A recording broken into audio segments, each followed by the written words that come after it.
L'IVA sulle imposte per le bollette di gas e energia elettrica è illegittima, secondo una recentissima sentenza del giudice di pace di Venezia, che ha accolto il ricorso di un consumatore. Un vaso di Pandora che si scoperchia e dà il là alla class action delle associazioni di consumatori.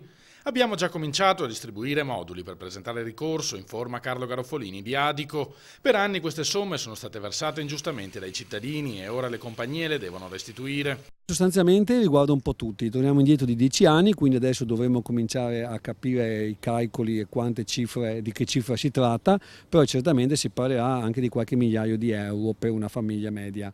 Somme tutt'altro che simboliche che costituirebbero una mazzata per i bilanci delle compagnie che sicuramente useranno tutte le loro risorse per dar battaglia in tribunale. Una mazzata che a noi non importa perché le bollette che paghiamo sono già molto care e crediamo che i margini per restituire i soldi di quanto versato ci siano tutti. Esistono i finanziamenti, i mutui e come tutti i cittadini anche loro possono adoperarsi per restituire i soldi. Dal punto di vista giuridico, le ragioni dei cittadini sono supportate dalla sentenza della Cassazione, riportata dal giudice di pace, secondo cui un tributo non può gravare su un altro analogo senza un'espressa stazione legislativa.